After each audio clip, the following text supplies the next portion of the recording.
Is Sinn Fein an Irish political party or a Palestinian political party? It's getting increasingly difficult to know. Sinn Fein over the past few years has become the main opposition party here in the Republic of Ireland. And they came from the fringes, if you like, where they were just kind of howling at the moon and quite simply opposing everything whatever government was in power was doing, no matter what it was. You were guaranteed Sinn Fein was against it. But then they kind of got into the mainstream. They were allowed a seat at the top table. And that wasn't because they'd come up with any new, great, exciting agendas. It was quite simply disaffection. It was because the two old school mainstream parties, the big parties, that's Fianna Fáil and Fine Gael, they basically imploded. Both of them were shown up to be absolutely useless, to the point of wrecking the economy and wrecking Irish society. So disaffection was very, very high in the Irish voter base, just ordinary people, middle of the road people, and they defected to Sinn Fein as possibly a place to go, something of an alternative. Now, when you scratch slightly beneath the surface, there's a lot of stuff in the Sinn Fein, modern Sinn Fein. I'm not talking about the Sinn Fein from the 1980s and 90s and 70s, when there was all kinds of bad stuff going on this island. I'm talking about the new Sinn Fein, when Gerry Adams, Martin McGuinness, they all left, or got shunted out, or retired, and they stuck in a couple of women. You had Mary Lou McDonald here in the south, and you had Michelle O'Neill in the north, and that was essentially to soften the whole image of Sinn Fein and to try and bring them into the modern, softer, more feminine, more woke, more progressive type vibe. And that's what they did. And on top of that, they then got this wave of new blood, new voters, or a new voter base, who were essentially homeless from the two bigger parties. And they just said, look, if there's nobody else, we may as well give the Shinners a go. Now, they never got a go, because they never reached the critical mass to form a government on their own. And Mary Lou McDonald has been at the helm for quite a long time now, quite a number of years now. And she has led Sinn Fein, as far as I'm concerned, up every woke, progressive, far left, socialist blind alley that you could possibly do. And in my opinion, again, as the main opposition party, they have been in lockstep with the government way too often over the last few years. And they've been an absolutely atrocious opposition party, or main opposition party. Absolutely atrocious. They just simply have missed all the main hot button issues that the people of Ireland wanted. Sinn Fein was nowhere to be seen. They just pressed all the wrong buttons. And their latest thing now in the last couple of years is that they've gone absolutely all in, balls to the wall, for Gaza and the Palestinian cause.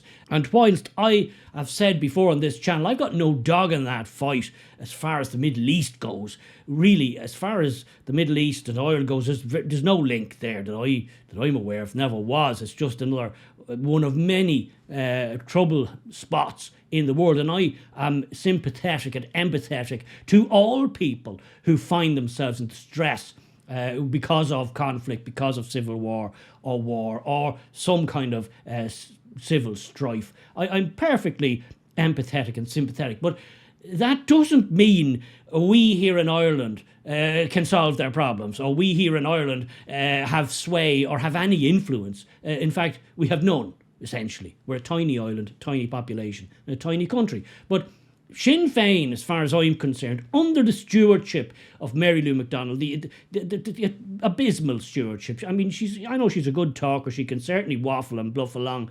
But really, she's just wokeness personified. And Sinn Fein over the last few years have been hemorrhaging their old voter base, their working class, nationalistic, tricolour wearing, tricolour flying base. They've been absolutely hemorrhaging them.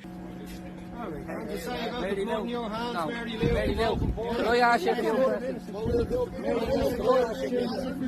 Are they catching these up to the water? They're burning the passport.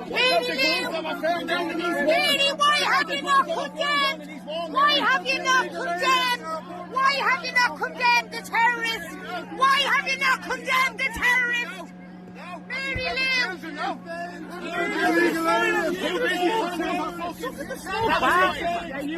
What about the illegal aliens? And then you all fucking kids have to die for you. You don't care about the people. Get back, he's scared.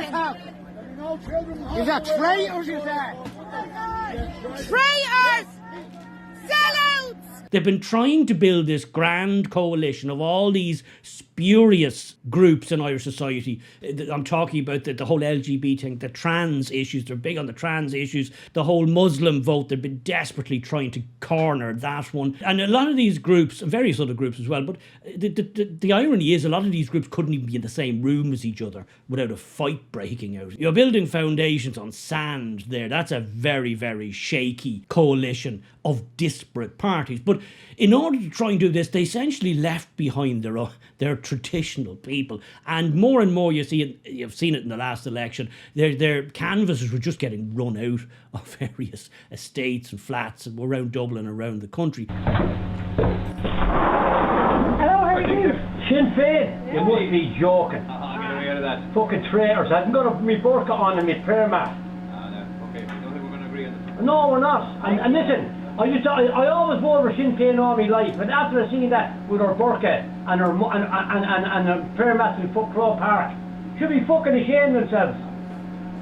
Good luck. People didn't want to know. And the whole Sinn Fein are traitors motto is being sung from one end of the country to the other. And that's because it's a very popular, it's actually now in the vernacular, Sinn Fein are traitors. Sinn Fein are traitors! Sinn Fein are traitors! Sinn Fein are traitors! So that's essentially Mary Lou's legacy there. And in order, I believe, to distract from the massive amounts of societal problems that we have here in Ireland, I've spoken about them at length. You just have to look down the list of people's priorities, and nowhere near the top is Gaza or the Middle East. But yet Sinn Féin are all in, and I believe that's because they just simply cannot admit the problems that we're having here. Or more importantly, they can't admit the reasons why those problems are happening to such a scale in Irish society. I'm talking about what ordinary people are very concerned about here, which is the housing crisis. Obviously, is at the top. Immigration, mass immigration, and unfiltered, unvetted immigration. That's second, I think the second most important thing. And you're talking about the cost of living crisis. That's way up the top too. We were being gouged by multinationals. And Sinn Féin really is extremely poor in all this, because they're trying to basically build their voter bloc off new arrivals, foreigners essentially who come here, and so they can't criticise them. They can't criticise the mass immigration, which is causing the huge homelessness problem, the housing crisis problem. They can't criticise, so they're essentially useless. They're a complete damp squib. They're neutered. They're no use to us whatsoever. So what are they doing? They're going all in for completely spurious other side of the world causes. That's my opinion. And Mary Lou, she's totally invested in this Gaza thing, and that's why I think they want her out. That's what I've heard. They just can't wait to get rid of her and try and reset the thing a bit and get back some of their base. Whether or not they can do that, I don't know. They're a very damaged brand in some circles, especially the nationalist circles. They really have lost the room there. The latest Palestinian crisis is bubbling along at the moment. Of course, Mary Lou's front and centre. She's probably got her hijab on most days now. She's giving it loads on this one, because this seemingly some GAA club has been set up in the West Bank. Not Gaza, it's the West Bank. And it's only set up a few months, essentially. This is, in my mind, a complete and utter NGO ruse. That's all it is. The Palestinians have no interest in playing hurling or GAA or Gaelic football or handball or any of that stuff. They haven't the slightest interest in it. But some do-gooder NGO types, you know the types I'm talking about, they've gone over there, again, virtue signalling to the max, and they've obviously got on this bandwagon of give some young lads a hurley and get some pictures with them, get them some jerseys. And essentially they're looking at this saying, look, this is brilliant. This is a great in to getting a load of us over to Ireland fast-tracked. We'll just pretend we love Ireland, we love Gaelic culture, and we're hurlers now. We love Gaelic sport. We can't play enough of it. It's all nonsense. It's all, to any sentient, normal, logical person, that's absolute arseology. We all know what it is. It's like, listen, guys, nod and a wink, hold that hurley there, try and bounce a ball in it there, a sliotar, sorry, not a ball. Try and bounce a sliotar, although they probably, I'm sure, don't know that. And then before you can say, I love Ireland, we'll have you over in Ireland, and you'll probably have a passport, and they might even give you a house, because that's what they do over there. So grab that stick, it's called a hurley if anybody asks you, and bounce that ball in it there for the camera. It's called a sliotar, but it's not important. And so look, we all know the game here. We all know the game here. A bunch of middle-class NGO types go over and think, we've got a plan, we've got a scheme. Let's just pretend all the Palestinians are suddenly Gaelic games mad. And on the basis that we have to bring them in. Of course they do. They love us. It's nonsense.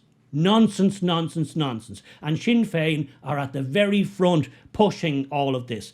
The long and the short of this issue was this Palestinian GAA Club, who've only been set up a few months, have planned a 2-week trip over to Ireland, of course, for 33 juveniles and a number of adults. I think it's about 15 or 16 adults, coaches, whatever the entourage might be. And they were going to come over to Ireland and play some games against local teams, the usual stuff, and stay with families.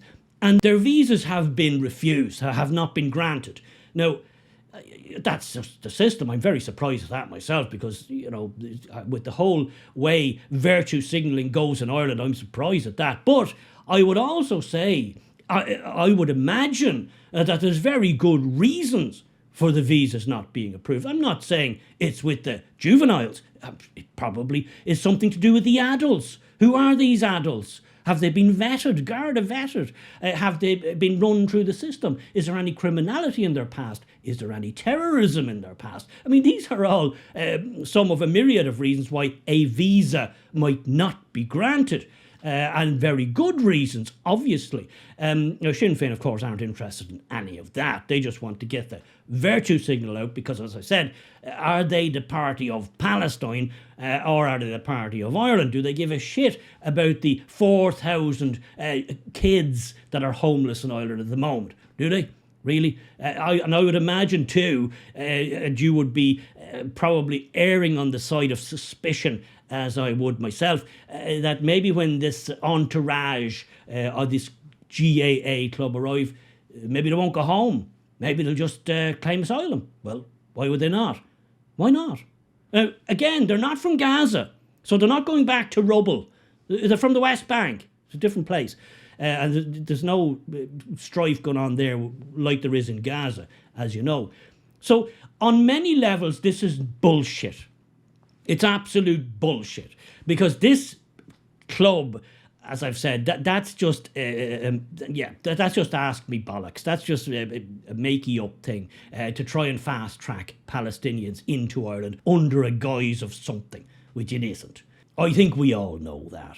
It's now just awful, disgraceful in fact, that their visas are being denied. GAA Palestine has worked hard to plan this trip, to fundraise for it, to organise host families and to organise matches and games for the children. So I'm appealing to Micheál Martin and Simon Harris, to the Irish government, to act with compassion, to act with decency, to ensure that these children and their chaperones get their visas. And as Mary Lou says there, in her piece, you know, tugging at your heartstrings, they've planned it so well. They set up matches, they set up this, they set up host families. Yeah, well, they didn't plan it that well, did they? Because they didn't get the visas. So they didn't plan it that well. That's nonsense. No, if they planned it well, all of the visas would have been sorted out early on, ready to go, and then you start planning everything else. But they didn't do that. So it wasn't planned well. It's all ramshackle. It's all a virtue signalling stunt. If they've been refused visas, as far as I'm concerned, then that's just the way it is. There's obviously good reasons for it. So what do you think? Should they have just waved them in? Should it be a free-for-all? Should GAA clubs start up all over the Palestinian territories? And therefore we can just hoover in tens of thousands of Gaelic sports-loving fans from the Middle East. Well, Sinn Fein would love that, because I think their plan as it stands is to influx as many people from the Palestinian areas as they can on the guise that they'll reckon, probably with good reason, that they'll be Sinn Fein voters. Because, as I said, is Sinn Fein today the party of Palestine?